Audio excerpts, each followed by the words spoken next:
오늘 에스라 8장 말씀 같이 나누겠습니다. 한국이 최근에 위험 국가로 분류가 됐습니다. 그동안에 메르스 사태, 세월호 참사, 이번에 지진을 대처하는 국가의 시스템을 보고 한국은 위험 국가라고 그렇게 분류를 했습니다.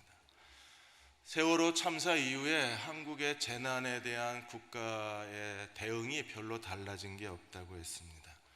우리는 재난 대비 시스템이 작동이 안 된다. 이 작동이 안 돼서 문자 발송도 느려지고 또 국민안전처 홈피도 다운이 됐다고 생각을 했는데 전문가들의 의견은 다릅니다. 시스템이 작동이 되지 않은 게 아니라 아예 시스템이 없대요. 그래서 한국이 위험 국가로 분류가 됐다고 했습니다. 재난을 대비하는 시스템이 구축이 돼야 되는데 만일에 이런 상황에서 제2의 성수대교 사태나 제2의 삼풍 사태가 일어나고 대규모 지진 사태가 나면 국민을 어떻게 보호할 방법이 없답니다. 그래서 통합적 재난 시스템이 지금 한국에 시급하다고 했습니다. 이럴 때 에스라 같은 사람이 필요합니다. 에스라는 뛰어난 전략과 그리고 두뇌를 가지고 하나님이 맡겨주신 사명을 성공적으로 이루어낸 사람이에요. 하나님이 에스라에게 두 가지 사명을 주셨어요. 하나가 7장 10절에 이스라엘에게 율례와 규례를 가르치는 일입니다. 하나님 율법을 가르치는 일을 사명을 주셨고, 또 하나가 아닥사스다 왕과 그리고 바벨론 모든 백성하고 하나님의 백성들이 하나님께 바쳐진 거룩한 예물을 예루살렘까지 안전하게 운반하는 일을 에스라가 맡았어요. 하나님의 거룩한 예물을 예루살렘까지 운반하는 일을 위해서 에스라는 두 가지 전략으로 이 사명을 수행합니다. 하나는 하나님의 손에 도우심을 구해요. 7장에서도 하나님의 손에 도우심을 구하는 게 세 구절 나오는데 8장에서도 하나님의 손이 3번 반복이 됩니다.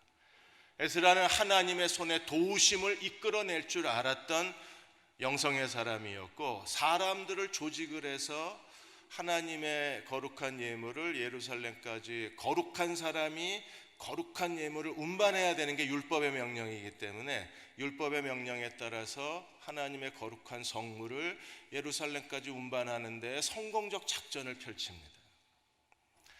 에스라 8장에서 우리에게 어떤 장면을 보여주고 있을까요? 먼저 8장 1절에서 14절까지는 귀한 자 명단이 나옵니다.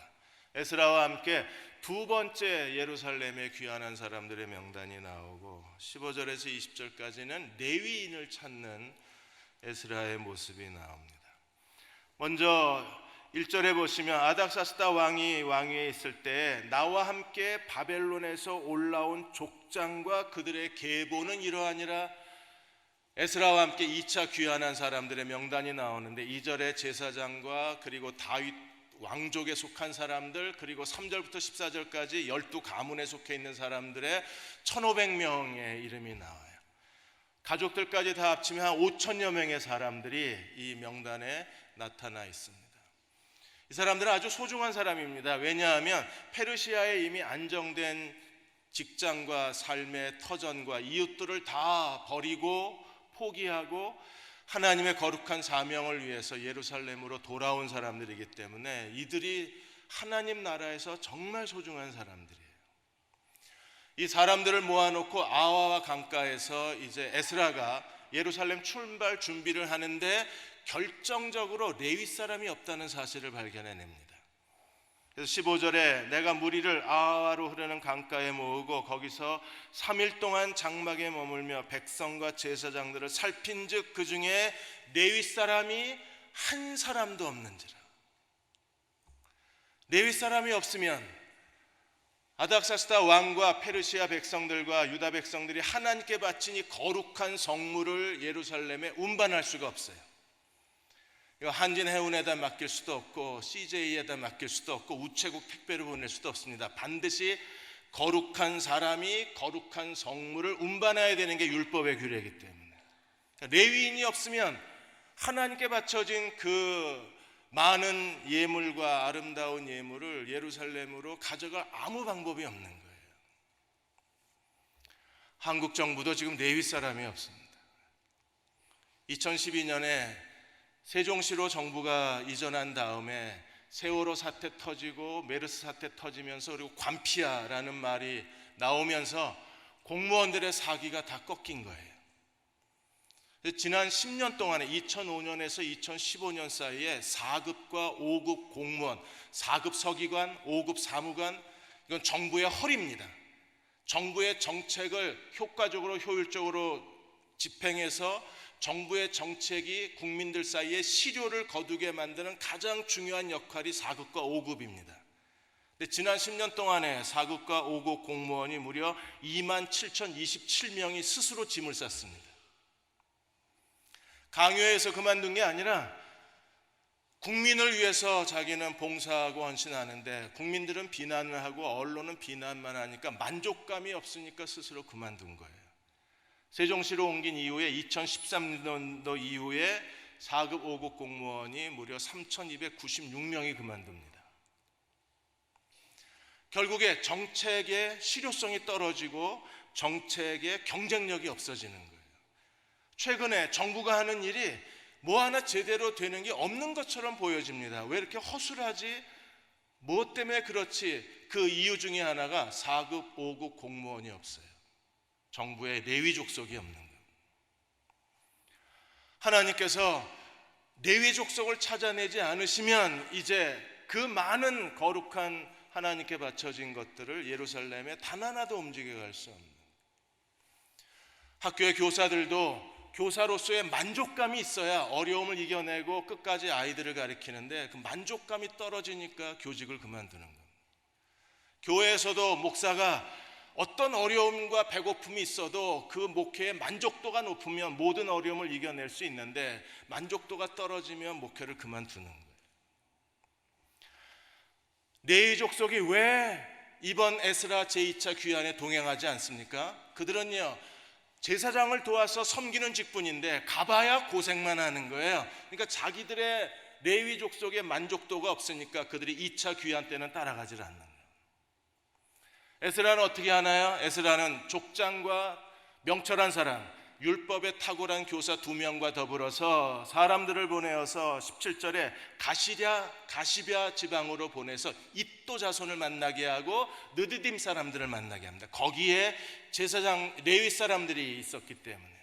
그러니까 에스라는 어디에 가면 레위 사람이 있다는 걸 알고 그 지역을 집중적으로 사람을 보내서 그 지역에 있는 레위 사람 38명, 느디딤 사람 220명을 찾아내서 이번 제2차 귀환에 합류를 시켜요. 이 사람들이 하나님의 거룩한 성물을 이제 예루살렘으로 운반을 하는 겁니다. 오늘 이 시대에도 하나님은 레위 사람들이 필요합니다. 그들이 하나님의 성전에서 하나님을 섬기는 사람들입니다. 17절 하반절에 보시면 우리 하나님 성전을 위하여 섬길 자를 데려오라. 그래서 38명 느디딤 사람 레위인을 돕는 막노동꾼 느디딤 사람 220명을 찾아내서 그들이 예루살렘까지 하나님의 성전을 안전하게 운반을 하는 거예요. 하나님 나라는 하나님의 성전에서 섬길 수 있는 이 시대의 레위인을 찾습니다. 그들은 어떤 사람입니까? 누가복음 9장 23절 24절에서 예수께서 이렇게 말씀하셨어요. 아무든지 나를 따라오려거든 자기를 부인하고 예수님을 따라가려면 내 생각대로 가는 게 아니라 내가 하고 싶은 대로 하는 게 아니라 내가 스스로 선택한 방법으로 하는 게 아니라 예수님이 말씀하신 방법으로만 우리가 이 시대에서 예수님을 따라갈 수 있어요. 나를 따라오려거든 어떻게 해야 합니까? 자기를 부인하고 날마다 자기 십자가를 지고 나를 따르라. 자기를 부인해라. 날마다 자기 십자가를 져라. 그래서 우리는 어려운 일이 생기면 사람들에게 이렇게 말합니다. 어떡하냐고, 십자가가 또 생겼다고. 예, 고난이 십자가이기도 합니다. 그러나 더 중요한 의미가 있어요. 날마다 십자가를 지고 자기를 부인하고 예수님을 따라간다는 어떻게 사는 겁니까? 24절에 예수께서 이렇게 말씀하셨습니다.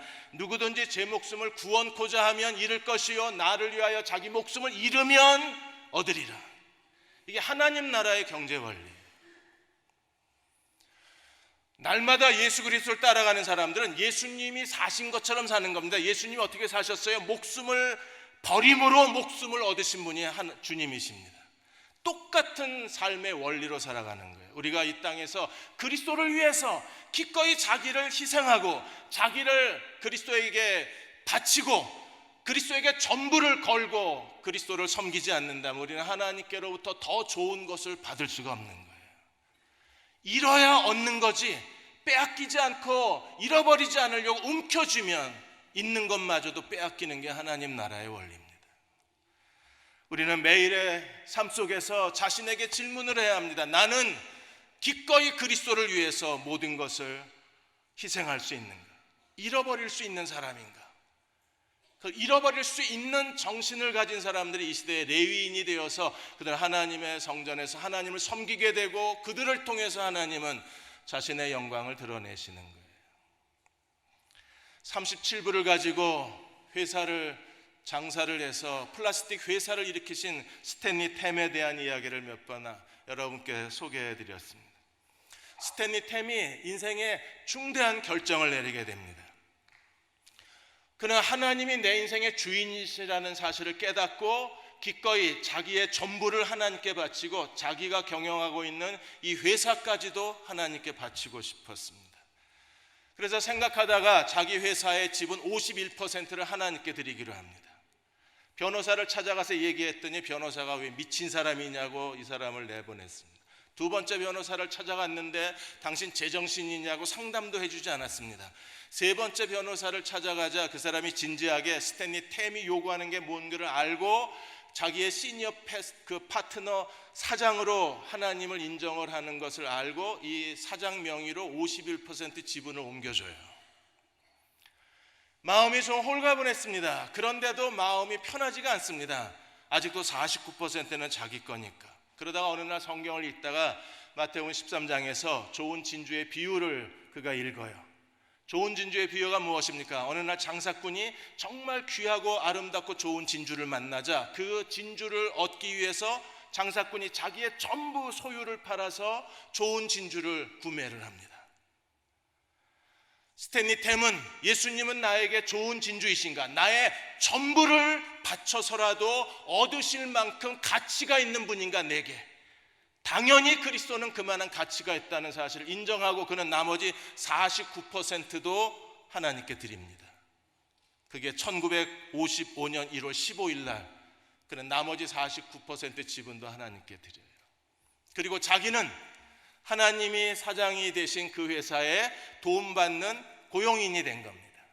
그리고 그 회사의 모든 이익금을 하나님 나라를 위해서 쓰기 시작했는데 지금까지 스탠리 템 이 사람이 살아계십니다. 96세인가 97세예요 지금. 이분이 55년 이후에 그 회사를 하나님께 드리고 회사가 성장하면서 거기에 얻은 이윤을 하나님의 이윤을 하나님 나라를 위해서 썼는데 지금까지 1억 2천만 달러 이상을 하나님께 바쳤습니다.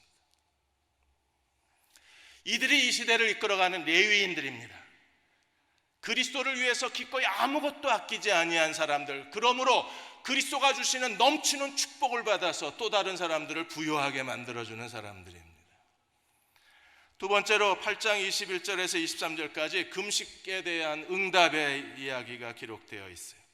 8장 21절에 이제 레위인이 준비가 됐습니다. 이 레위인을 찾고 레위인을 데려올 수 있도록 도우신 분은 오늘 18절에 우리 하나님의 선한 손에 도우심을 받아서 레위인을 찾았다고 에스라가 고백해요. 하나님의 선한 손에 도우심으로 그 일을 하기에 적합한 레위인들이 합류를 했습니다. 그리고 21절에 아와 강에서 에스라는 금식을 선포합니다.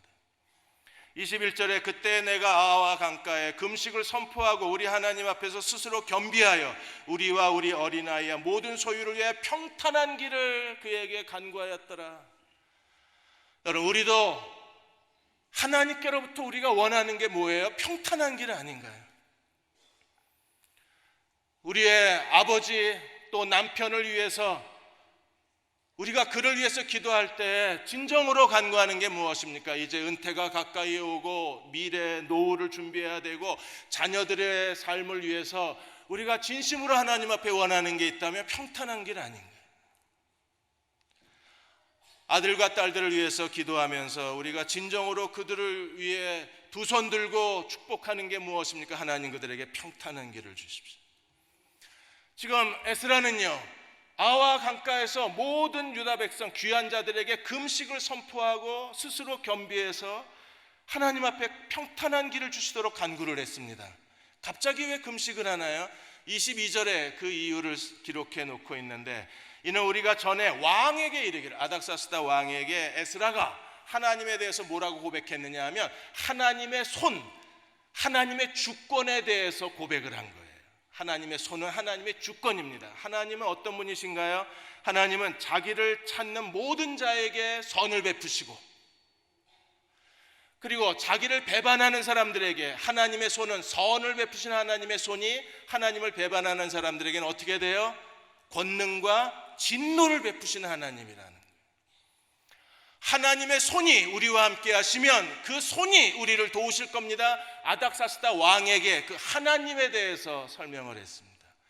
그러자 아닥사스다 왕이 조서를 썼는데, 그 조서를 에스라에게 쓰고, 그 다음에 왕실의 창고지기에게 조서를 쓰고, 그리고 군대에 조서를 써야 되는데 군대에 보내는 조서는 없는 거예요. 우리는 느헤미야 시대에 아닥사스다 왕이 똑같은 조서를 썼는데, 그때는 아닥사스다가 호위병과 군대, 그리고 국경에 있는 그 왕의 군대에게도 조서를 써서 보내줬습니다. 그래서 안전하게 예루살렘까지 가도록 왕의 군대가 호위하게 했어요. 그런데 에스라에게는 왕의 군대를 보내지 않습니다. 왜요? 하나님의 손이 우리를 돌보신다고 믿었기 때문에. 그래, 하나님이 돌보시지. 그래서 왕의 조서에 왕의 군대에 대한 얘기가 없는 거예요. 그런데 어린아이를 데리고 그 많은 소유물을 이끌고 예루살렘까지 1440km를 5개월 동안 여행을 하려면, 그 지역은요, 많은 도적대가 있고 강도대가 있고, 거기는 그 행상들이 지나가는 지역이기 때문에 거기는 특별히 도적대가 더 많이 있습니다. 그 위험으로부터 안전하게 보호받으려면 왕의 군대가 절대적으로 필요한데, 에스라는 어떻게 했습니까? 에스라는 하반절에 보시면 길에서 적군을 막고 우리를 도울 보병과 마병을 왕에게 구하기를 부끄러워하였습니다. 하나님이 도우신다고 말해놓고 이제 와서 군대 좀 보내주십시오라고 말하기가 에스라가 부끄러웠던 거예요. 왕이 그랬을 거 아니에요. 네 하나님은 어디 있냐고. 우리도 거룩한 수치감이 있어야 돼요. 사람들의 도움을 구하는 게 잘못된 일이 아닙니다. 왜냐하면 느헤미야, 또 에스라, 수룹바벨 전부 하나님이 사람의 도움을 받게 하신 분이잖아요. 고레스를 통해서, 페르시아 고레스를 통해서 돕게 하시고, 다리오를 통해서 도우신 분이 하나님이시고, 아닥삭사를 통해서 하나님이 사람의 도움을 받게 하신 분이 하나님이십니다. 그러나 어떤 일은 하나님만이 도우실 수 있는 거잖아요. 그 일은 하나님이 아니면 아무도 도울 수가 없는 일입니다. 이럴 때 우리도 에스라처럼 하나님의 손을 의지하고 금식하고 겸손하게 하나님께 간구할 때 하나님이 평탄한 길을 주실 수 있는 거예요. 토요일날 부작교회 세미나 마치고 같이 식사하면서 한 형제와 대화를 나누었습니다. 그 친구는 중국 비즈니스 쪽에 아주 전문가입니다. 비즈니스를 접고 오랜 동안 기다렸다가 이제 중국 쪽에 새로운 기회의 문이 열렸어요.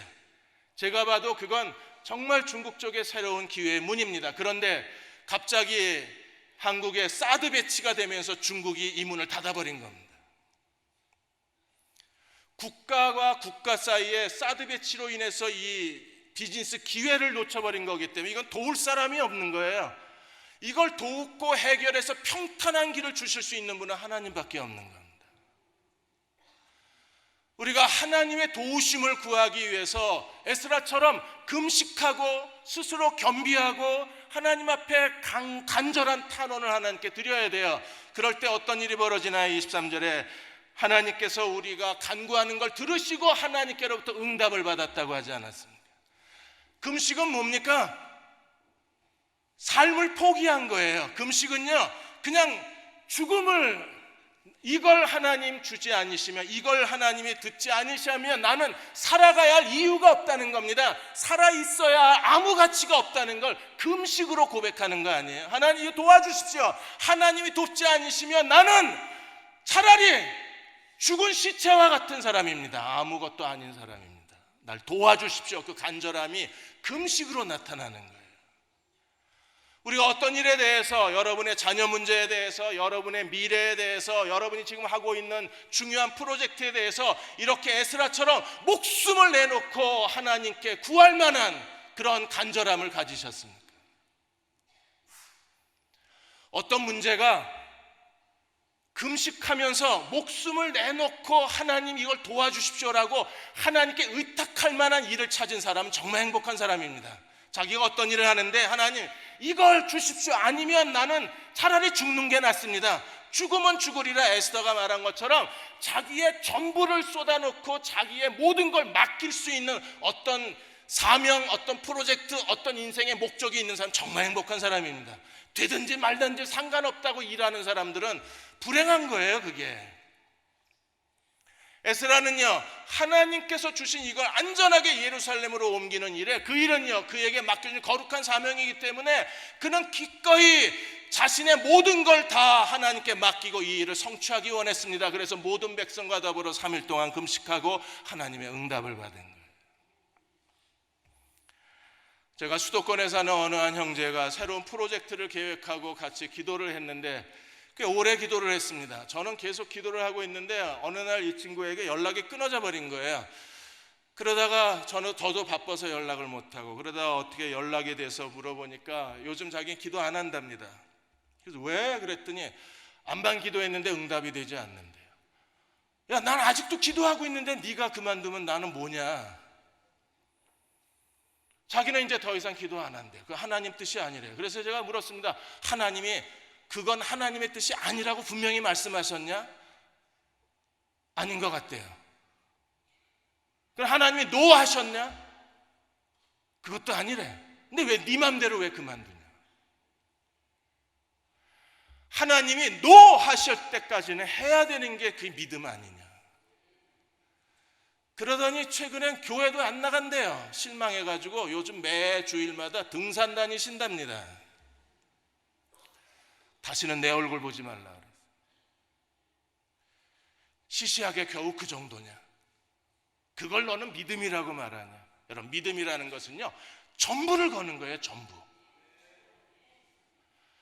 여러분, 소련이 붕괴되었을 때 많은 크리스찬들이 체포당하고 구금당하고 추방당했습니다. 어느 한 가정의 가장이 그리스도를 믿는다는 이유 때문에 추방을 당했어요. 아내하고 아이가 8명입니다. 막내 아이는 이제 피덩입니다. 숨어서 지냈는데 그 부인도 결국에 비밀 경찰이 찾아와서 부인을 끌고 가는데 피덩이를 두고 갈 수는 없으니까 부인이 이 아이를 데리고 취조실까지 끌려온 거예요. 어둡고 답답한 취조실에서 취조를 당하는 동안에 애는 배고프다고 울다 지쳐서 잠이 들었는데 이 부인은요 끝까지 그리스도를 믿지 않겠다고만 말만 하면 놓아주겠다, 만일에 네가 거부하면 네 아이들 다 죽여버리겠다 그러는데도 이분은요 주님을 거부할 수가 없는 겁니다. 왜요? 그분이 나의 구세주고 내 삶의 주인이시니까, 살아계시니까. 그분을 어떻게 모른다고 말할 수 있어요? 나중엔 취조관들이 취조하다 지치니까 이제 감옥으로 보내기로 작정을 해요. 그래서 간수 둘이 와서 감옥에 데려가기 전에 이 부인이 가슴에 안던 이 핏덩이를 어떻게 합니까? 분명히 고아원으로 갖다 버리거나 친절하면 자기 집으로 데려가거나, 그럼 남아있는 7 아이들이 이 아이를 어떻게 키워요? 엄마가 할 수 있는 일은, 마지막 일은 뭡니까? 이 하나님께 이 아이를 맡기는 것밖에 없는 거예요. 아무것도 해줄 수 있는 게 없어요. 그렇다고 그 아이 때문에 자기가 그리스도를 부인할 수는 없고, 그러니까 그 취조실에 놓여있는 긴 의자에다가 아이를 뉘어놓습니다. 그리고 하나님께 맡깁니다. 이제부터는 하나님이 키워주십시오. 이 아이는 이제 하나님이 책임져 주십시오. 그리고 간수에 의해서 이분이 끌려가서 감옥에 수년간 있게 돼요. 이제 수년이 지나고 감옥에서 풀려났습니다.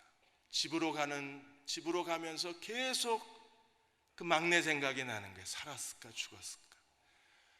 그런데 집에 가까이 왔을 때 멀리서 아이들이 엄마가 오는 걸 보고 제일 먼저 문을 열고 뛰쳐나온 아이가 있었는데 바로 그 핏덩이 아기였었어요. 그 아이를 끌어안고 하나님께 하나님의 사랑과 하나님의 돌보심에 감사를 드리고, 나중에 유럽에서 이 소련 시대 때 박해를 받았던 그리스도인들의 간증 집회가 열렸는데, 그때 나와서 간증하는 한 자매가 있었는데 바로 제일 먼저 문 열고 뛰쳐나왔던 그 막내딸이 유럽에 다니면서 나는 하나님께 의탁됨으로 하나님이 살려주신 아이라고 유럽 교회를 다니면서 간증을 했습니다. 전부를 맡기면 하나님 우리를 책임져 주시는 거예요. 전부를 맡기는 사람들은 간절함으로 기도하는 사람들입니다. 마지막으로 24절에서 36절까지 성전에 이 예물을 안전하게 운반하는 게 에스라의 과업이 끝납니다. 그래서 에스라가 24절에 제사장 우두머리와 함께 두 명의 세레바, 하샤바 이 두 사람을 책임자로 세우고 레위 지파 사람들 그리고 제사장들 그리고 느디딤 사람들을 통해서 이 하나님께 바쳐진 예물을 고르게 분배를 했습니다. 이걸 차 하나에 싣고 간 게 아니라 제사장, 레위 사람, 느디딤 사람들에게 골고루 정량으로 분배를 해서 최소한 피해를 줄인 거예요. 굉장히 지혜로운 사람입니다. 이거 한꺼번에 들고 갔다가 도적대가 습격해서 통째로 들고 가면 다 잃어버리는 건데, 사람마다 할당량을 주었기 때문에 몇 사람이 희생을 당한다고 해도 나머지는 하나님께 그대로 갖다 바칠 수가 있는 거잖아요. 그래서 숫자에 따라서 분배를 한 겁니다. 옮겨야 될 예물이 그 수량이 엄청났습니다. 먼저 은이 650달란트였는데 650달란트면 구약신학자 마이어스가 에스라 당시에 그 달란트를 계산을 해서 650달란트면 약 8.5톤 정도 된다 그랬어요. 1톤 트럭 9대입니다. 은그릇이 100달란트입니다. 그러면 3.75톤 1톤 트럭 4대분입니다. 금이 100달란트 1톤 트럭 4대분입니다. 그리고 금그릇 20개, 그리고 아름답게 잘 닦여진 녹그릇 2개를 이걸 운반해야 되는 거예요. 그런데 에스라는 이걸 사람이 겹겹이 쌓여서 가운데 두고 움직인 게 아니라 사람마다 배낭 하나씩 메어주고 그 사람의 인원수에 따라서 고르게 균등 배분해서 안전하게 예루살렘까지 운반하게 한 겁니다. 그들은 운반할 자격이 있는 사람들입니다. 28절에 너희는 여호와께 거룩한 자요, 거룩한 자만이 거룩한 예물을 운반할 수 있어요. 하나님께 바쳐진 거룩한 예물을 그들에게 안전하게 운반시켰습니다. 그리고 하나님은 어떻게 하셨습니까? 31절에 첫째 달 12일에 우리가 아와 강을 떠나 예루살렘을 갈새 우리 하나님의 손이 우리를 도우사 대적의 길과 매복한 자의 손에서 우리를 건지신 거라. 하나님의 손이 도적대의 손에서 자기 백성을 건져내신 거예요. 하나님의 손이 레위인을 찾게 하시고 하나님의 손을 의지하고 금식하고 겸손하게 하나님께 부르짖게 하시고 하나님의 손이 도적대의 손에서 자기 백성을 하나님이 건져내시고 구원해 주셨어요. 그래서 그들은 안전하게 예루살렘에 자기가 운반한 무게를 다해서 정확하게 무게를 재서 예루살렘 성전 창고에 남겨놓고 그들은 하나님 앞에 감사의 제사 번제를 드렸습니다. 얼마나 많은 제사를 드렸나 보십시오. 여러분 35절에 보시면 숫송아지 12마리, 그 다음에 순양이 96마리, 어린 양이 77마리, 속죄제 순양 12마리. 그들은 하나님 앞에 드릴 수 있는 만큼 드렸어요. 왜? 하나님이 주신 걸 안전하게 예루살렘까지 가져왔기 때문에 그걸 가지고 하나님 앞에 더 큰 번제물을 드린 겁니다. 오늘 우리도 에스라처럼 살아야 돼요. 하나님께 바쳐진 걸 하나님께 도로 드릴 수 있어야 돼요. 그래야 더 많은 걸 하나님께 드리는 겁니다. 하나님이 주신 걸 하나님께 바치는 게 여호와를 경외하는 거예요. 이게 아브라함의 시험이었습니다. 창세기 22장 1절 2절에 보시면 하나님이 아브라함을 시험하셨어요. 25년 만에 이제 졸업시험을 아브라함이 치르는 겁니다. 시험의 내용이 뭐였어요? 하나님이 아브라함에게 이렇게 말씀하셨습니다. 내 아들, 내 사랑하는 독자 이삭을 모리아 땅으로 가서 내가 내게 일러준 한 산 거기서 그를 번제로 드려라. 내 아들, 내 사랑하는 독자. 근데 이 아들은 누가 주신 건가요? 하나님이 주셨어요. 하나님이 주신 아들이었습니다. 그런데 하나님이 도로 달라고 그러십니다. 어떻게 해야 되나요? 아브라함이 분당의 어떤 병원에 가서 시험관으로 이 아이를 임신한 게 아니잖아요. 그야말로 아브라함과 사라가 죽은 시체와 같이 됐는데 하나님의 능력으로 임신한 아들이 이삭이잖아요. 그런데 하나님이 이제 와서 아들을 도로 달라고 그럽니다. 이게 하나님의 시험이에요. 하나님께서 아브라함에게 도로 달라고 그랬을 때 아브라함이 어떻게 했어요? 이삭을 번제로 드리고자 했을 때 거기에 이미 하나님이 순양을 한 마리 준비해 놓으셨잖아요. 여러분, 하나님 안 가져가십니다. 빼앗길까 봐 우리가 두려워하는 거지, 하나님이 그 가져가셔서 뭐 하겠어요? 다시 주려면 또 하나님만 힘드시죠. 아브라함은 정말 제단에 올려놓고 이삭을 죽이려고 했는데 하나님은 이미 여호와 일에 순양을 준비해 놓으시고 그 이삭을 대신해서 순양을 하나님께 제물로 바치게 하신 하나님이시잖아요. 이건 시험이었으니까. 그리고 하나님 뭐라고 그러셨어요? 이제야 내가 여호와 경외하는 줄을 알았노라. 이제야. 하나님 경외한다는 게 뭐예요? 하나님이 주신 것, 하나님이 달라고 그랬을 때 하나님께 도로 드릴 수 있는 게, 그게 하나님 경외하는 거예요. 어차피 내게 아니잖아요. 여러분, 나는 내 겁니까? 우리는 이미 그리스도의 피값으로 팔린 사람입니다. 나의 주인과 소유자는 하나님이십니다. 내가 하나님의 거라면 내가 가진 모든 것도 다 그분 거 아니에요? 그분이 달라고 그랬을 때 바칠 수 있어야 하나님이 더 큰 것, 더 좋은 것을 우리의 인생에 채워주시지 않을까요? 하나님께 기꺼이 아무것도 아끼지 않고 기꺼이 하나님께 드릴 수 있는 사람들. 그래서 에스라와 레위인과 제사장들이 하나님이 주셨던 그 거룩한 예물을 그대로 배낭에 메고 안전하게 운반해서 여호와의 전에 드렸을 때 그들은 진정으로 기쁨에 넘쳐서 순양 96마리, 어린 양 77마리, 송아지 12마리, 순염소 12마리 기쁨으로 하나님께 드리고 왕의 조서를 갖다 줌으로 인해서 하나님의 성소에 필요한 모든 것들을 공급받게 하셨잖아요. 우리가 하나님 앞에 아끼질 않아야 하나님도 우리에게 아끼지 아니하시는 건데, 우리는 너무 하나님께 인색하고 이기적으로 살면서 우리가 하나님께로부터 더 큰 걸 얻으려고 한다 그러면 그건 하나님을 거짓말장이로 만드는. 미국의 데스플레인즈 출판사가 있습니다. 이 데스플레인즈 출판사가 짐 린넨이라는 사업가가 이 출판사를 운영을 했는데 1985년도에 이제 부도 직전이 됐습니다. 이제 회사 문을 닫아야 돼요. 마지막 하나님 앞에 기도한다고 교회 기도회에 들어간 겁니다. 근데 그 기도회에서 기도하다가 어차피 망한 회사인데 이 회사를 하나님께 드리면 하나님이 이 회사를 회복시키지 않을까 하는 믿음의 기대감이 생겼어요. 아깝지도 않았습니다. 왜요? 다 망한 회사니까 하나님께 드리는 게 별로 아깝지도 않았어요. 저도 처음에 화상당했을 때 목사님이 오셔서 야, 하나님이 아무래도 널 원하시는가 보다, 너를 하나님께 바쳐라. 그래서 제가 그랬습니다. 하나님이 누군데 왜 나를 달라 말라 그러냐고. 그 다음에 또 쓰러지고 3년 때 다 쓰러지고 이제 의사가 더 이상 당신은 건강하게 살기는 어려울 것 같다. 이제 완전히 제 육체에 대한 파산 선고를 받았습니다. 그때서야 이제 생각이 나는 거예요. 하나님께 드려볼까? 이제 드려도 아깝지가 않은 거예요. 어차피 다 망가진 몸, 오래 살지도 못한다는데 또 목사님은 오셔서 하나님께 자꾸 드리라고 그러고, 그러니까 그때는 드릴 수 있더라고요. 다 망가졌으니까. 짐 린넨 이분도, CEO도 이분도 이제 회사가 부도 직전입니다. 근데 하나님께 바치라는 감동을 주자 아낌없이 하나님께 바쳤어요. 하나님, 이 회사 당신 겁니다. 이 플레인즈 출판사는 당신 겁니다. 그리고 마음에 소망이 생겼습니다. 하나님, 회사를 다시 살려주시면 이 회사에 너무나 많은 선교사들, 선교단체가 후원을 요청하는데 그들을 도울 수 있는 신탁재단을 하나 만들겠습니다. 회사가 잘 되게 해주시면 회사의 이익금을 가지고 신탁재단을 만들어서 그 선교단체를 돕겠습니다. 그리고 자기의 이 소원이 진실이라는 걸 보여주려고 짐 린넨 이분이 생명보험을 들었는데 생명보험 수혜자가 아내가 아니라 생명보험 수혜자가 이 신탁재단이에요. 그러니까 죽으면 보험금이 신탁재단으로 들어오는 거예요. 그 정도로 그는요, 하나님 앞에 자기가 하고자 하는 이 소원이 진실하다는 걸 자기의 죽음으로써 증명을 한 거예요.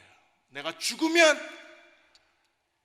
거기에 모든 보상금은 신탁재단을 통해서 하나님 나라에게 쓰일 겁니다. 그게 1985년도 일입니다. 1989년 7월 2일 날 이분이 영국의 윌분던 테니스대, 말이 안 나오네. 지금 입이 말라서 그렇습니다. 윈블던 테니스 대회에 참석하러 갔다가 거기서 테러를 당해서 죽어요. 보상금이 어디로 가요? 신탁재단에. 그 보상금을 가지고 신탁재단이 시작이 된 겁니다. 1990년에. 지금까지 이 데스플레인즈 출판사가 만든 신탁재단을 통해서 지금까지 도움을 받은 선교사, 선교단체 후원금 200만 달러가 넘습니다. 하나님은 기꺼이 죽음으로 하나님의 기쁨이 되고자 한 사람들을 통해서 하나님은 더 큰 기쁨과 더 큰 영광을 거두어내시는 분이 하나님이세요. 우리도 에스라처럼 하나님의 손을 의지하고 삽시다. 에스라의 이름의 뜻은요, 하나님의 도움입니다. 7장에 3번, 8장에 3번 그를 도우신 하나님의 손이 우리에게 분명하게 증거되고 있는 것. 이 손을 의지하고 이 손과 함께 하나님 나라를 섬겨야 돼요. 하나님은 오늘도 살아계셔서 얼마든지 그를 의지하는 자를 도우실 수 있는 하나님이십니다. 이사야 41장 10절에 두려워 말라, 내가 너와 함께함이라. 놀라지 말라, 나는 내 하나님이 됨이라. 내가 너를 굳세게 하리라. 참으로 너를 도와주리라. 참으로 나의 의로운 오른손으로 너를 붙들리라. 도와주리라. 붙들어주리라.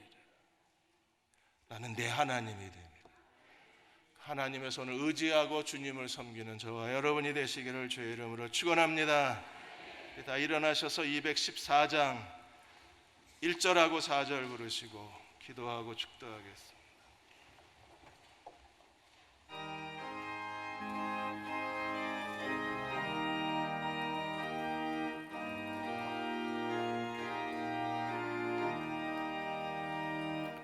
나 주의 도움 받고자 주 예수님께 빕니다.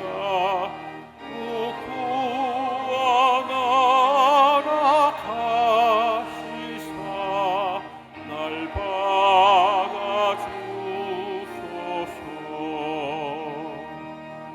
내 모습 이대로 주 받아주소서.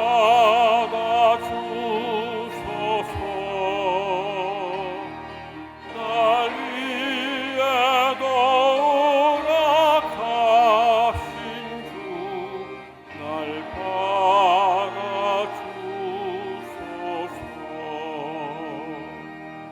내 주님 서신 발 앞에 나 꿇어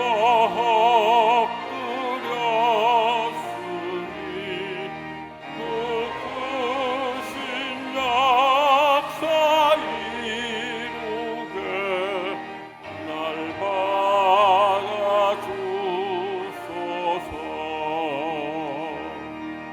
내 모습 이대로 주 받아주소서.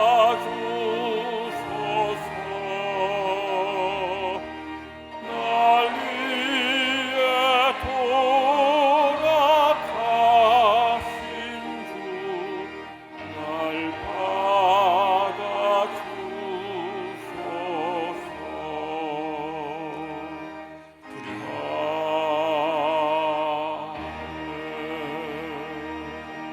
시와 같이 기도하겠습니다. 두려워하지 말라, 내가 너와 함께함이라. 놀라지 말라, 나는 네 하나님이 됨이라. 내가 너를 굳세게 하리라. 너를 도와주리라. 너를 붙들어 주리라. 그렇게 해주십시오. 하나님, 이제 버텨내기가 정말 어렵습니다. 하루하루가 너무 힘이 들고 아침에 눈 뜨는 게 두렵습니다. 얼마나 제가 더 기다려야 되나요? 하나님, 얼마나 더 기다려야 될지, 제가 뭘 해야 될지 말씀해 주셔서 이 예배를 통하여 위로받게 하시고 믿음의 손이 약해지지 않게 해주시고 하나님도 의지하게 하여 주셔서 하나님 응답하실 때까지 끝까지 하나님 의지할 수 있는 믿음의 종들이 되게 하여 주옵소서. 우리 함께 통성으로 기도하겠습니다.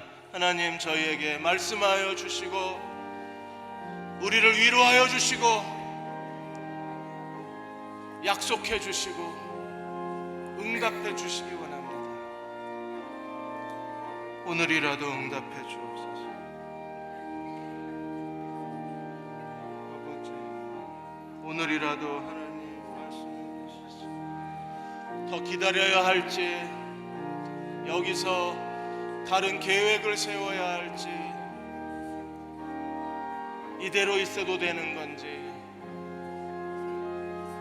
이대로 있으면 안 되는 건지 하나님 말씀해 주시기 원합니다. 우리 마음은 연약해서 너무나 쉽게 좌절하고 아무것도 아닌 일에 실망하고 우리는 계획을 바꾸고 우리의 걸음은 비틀거리고 하나님 우리 마음이 하나님께 정함이 없습니다. 어제 마음이 다르고 오늘 마음이 다릅니다.